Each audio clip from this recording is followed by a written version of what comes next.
वंदे मातरम, आप देख रहे हैं नेटवर्क 10 और मैं हूं आपके साथ पूजा अग्रवाल। शुरुआत करेंगे बुलेटिन की इस वक्त की सबसे बड़ी और अहम खबर के साथ। दुर्घटनाग्रस्त M17 हेलीकॉप्टर का ब्लैक बॉक्स बरामद कर लिया गया है। ब्लैक बॉक्स से खुलेगा कुन्नूर हादसे का राज। हेलीकॉप्टर की अंतिम उड़ान स्थिति की मिलेगी जानकारी। हादसे में सीडीएस बिपिन रावत समेत हुए 13 लोगों की मौत का अब राज खुलेगा। कुन्नूर के पास दुर्घटनाग्रस्त होने वाले भारतीय वायुसेना के M17 हेलीकॉप्टर का डेटा रिकॉर्ड आज सुबह मिल चुका है। इस हेलीकॉप्टर क्रैश में chief of defence staff general Bipin Rawat, उनकी पत्नी मधुलिका और अन्य 11 सशस्त्र बल के कर्मियों की जान चली गई। आपको बता दें कि ये ब्लैक बॉक्स हेलीकॉप्टर की अंतिम उड़ान स्थिति और अन्य पहलुओं पर जानकारी साझा करेगा और साथ ही ये ब्लैक बॉक्स उड़ान डेटा और कॉकपिट वार्तालाप को रिकॉर्ड करता है। हेलीकॉप्टर के अवशेषों की फॉरेंसिक जांच से यह भी पता चल सकता है कि क्या दुर्घटना के बाहरी कारण थे और जिस तरह ये हेलीकॉप्टर M17 दुर्घटनाग्रस्त हुई, अब ब्लैक बॉक्स जो है वह बरामद कर लिया गया है। अधिकारियों ने उसे फिलहाल अपने कब्जे में ले लिया है और इस ब्लैक बॉक्स के जरिए ही खुलासा होगा कि आखिर क्या कुछ कारण रहा इस घटना के पीछे, किन कारणों की वजह से यह घटना घटी और किन कारणों की वजह से हेलीकॉप्टर क्रैश हुआ। ये तमाम जानकारी इस ब्लैक बॉक्स के जरिए से अधिकारियों को मिलेगी। आपको बताते चलें कि फॉरेंसिक जांच में यह भी पता चल सकता है कि क्या दुर्घटना के पीछे बाहरी कारण रहे, यानी कि मौसम खराब होना या फिर बादल में कोई ऐसी चीज होना जिससे कि हेलीकॉप्टर टकरा गया हो या फिर उस चीज ने हेलीकॉप्टर को टच किया हो। इस तरह की तमाम चीजों का खुलासा भी इस ब्लैक बॉक्स के जरिए से हो जाएगा। तो अब फिलहाल सभी की नजरें इसी पर टिकी हैं, इस ब्लैक बॉक्स पर टिकी हैं कि आखिर क्या कुछ इस ब्लैक बॉक्स के जरिए से सामने आएगा।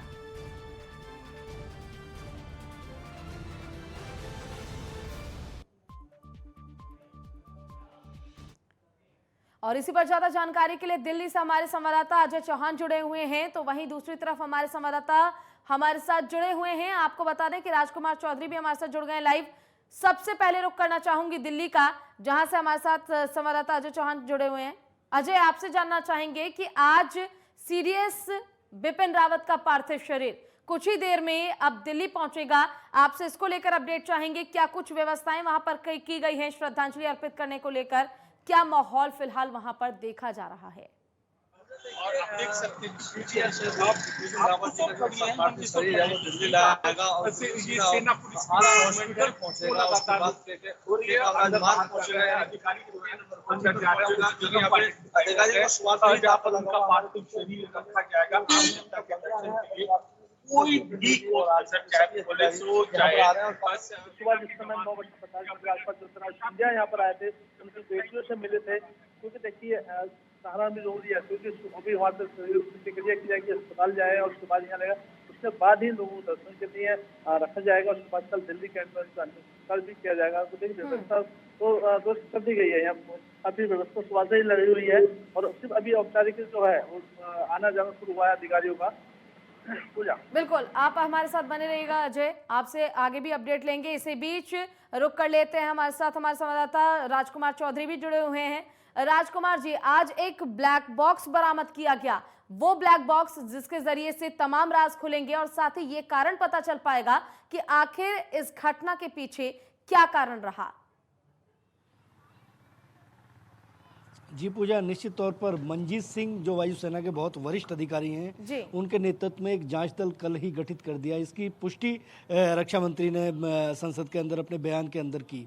उसके जो ब्लैक बॉक्स है, ब्लैक बॉक्स को निश्चित तौर पर उसके आसपास का जो तकरीबन 500 मीटर का जो एरिया है उसको पूरी तरीके से एक तरह से आम आदमी के लिए प्रतिबंधित कर दिया है और तमाम सेना के जो बड़े अधिकारी, जो जांच दल है, वो मौके पर मौजूद है। जो सूत्रों के हवाले से जो जानकारी मिल रही है, ब्लैक बॉक्स के जरिए बेसिकली अगर ब्लैक बॉक्स के बारे में जरा जनरल अगर समझने का प्रयास करें तो ये ब्लैक बॉक्स हेलीकॉप्टर के अंदर या किसी भी हवाई जहाज के अंदर एक ऐसा यंत्र होता है कि जो तमाम तरह की गतिविधियां सेकंड टू सेकंड जो भी उसके अंदर वार्तालाप होता है, जो भी उसके अंदर बातचीत होती है, अंतिम समय में पायलट ने किस तरीके से रिएक्ट किया, इसकी भी तमाम जानकारियां होती हैं। अब इसकी फॉरेंसिक जांच की जाएगी और जांच के बाद तमाम तरह के जो पहलू हैं उनसे इसका पर्दा उठाया जाएगा। एक अपडेट जो सूत्रों के हवाले से जानकारी मिल रही है, क्योंकि अभी तक जो तमिलनाडु के जो मुख्यमंत्री हैं उन्होंने अपनी श्रद्धांजलि दी है बिपिन रावत और उनकी धर्मपत्नी के अलावा तमाम जो हमारे जो शूरवीर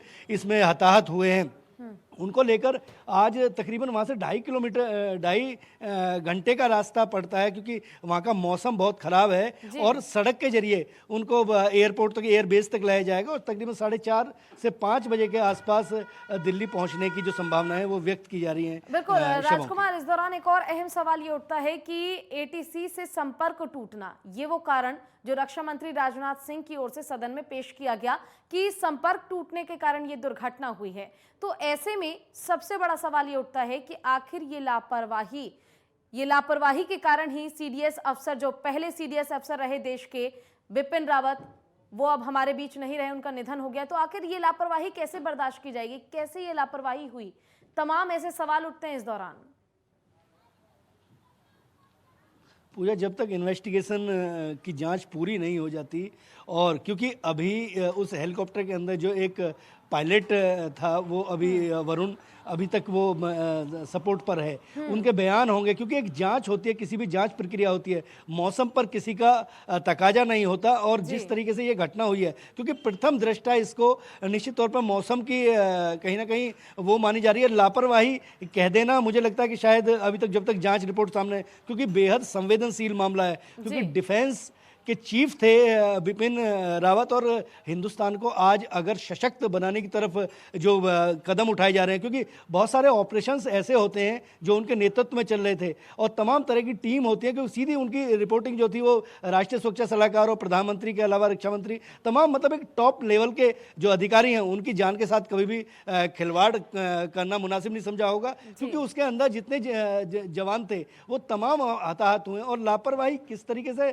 क्या हुई, ये जांच का विषय है। अब इन्वेस्टिगेशन के अंदर सारी चीजें निकलेंगी, ब्लैक बॉक्स के अंदर से क्या चीजें निकलती हैं, उसके अलावा तमाम तरह के तकरीबन, हालांकि समय तो निर्धारित नहीं किया गया है इस जांच का, लेकिन संभावना व्यक्त की जा रही है कि अगले 15 दिनों में अपनी जो जांच रिपोर्ट है मनजीत सिंह वो रक्षा मंत्री को सौंपेंगे, और रक्षा मंत्री के बाद प्रधानमंत्री के अलावा तमाम तरह की जो उसमें जो मतलब इसको लापरवाही कहना, मैं फिर एक बार हम अपने दर्शकों से बिल्कुल इसके लिए क्षमा मांगेंगे, क्योंकि जब तक जांच रिपोर्ट चल रही है, जब तक जांच सामने आती है, तब तक इस बारे में कुछ भी कहना, क्योंकि बहुत संवेदनशील मामला है और इस समय पूरा देश, पूरे 150 करोड़ की जो जनसंख्या है हिंदुस्तान की, उनकी संवेदनाएं कहीं ना कहीं बिपिन रावत के लिए और उनके परिवार के अलावा तमाम जितने हमारे शूरवीर हताहत हुए हैं उनके साथ है। बिल्कुल, एक अपूर्णीय क्षति ये पूरे देश के लिए राजकुमार जी, और कहीं ना कहीं अब सबकी निगाहें ब्लैक बॉक्स पर टिकी है कि क्या कुछ सामने आएगा। आप नजर बनाकर रखिएगा इस खबर पर, आगे भी आपसे अपडेट लेती रहूंगी।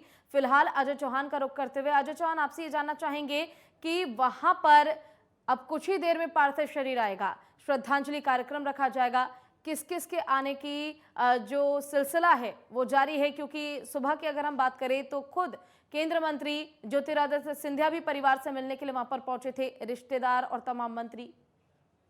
देखिए, परिवार सारा यहाँ पर आ रहे हैं, में मिलने वाले थे, उनके बात पर आ रहे हैं, क्योंकि उनकी बेटी है, इसी बंगले में इलाज चल रहा है, क्योंकि देखिए नहीं आ जाता है, कैसे बताया जा रहा है कि शरीर दिल्ली पहुंचेगा, उससे पहले हॉस्पिटल के पास है, वहाँ पहुंचेगा, उसके बाद प्रतिक्रिया होगी।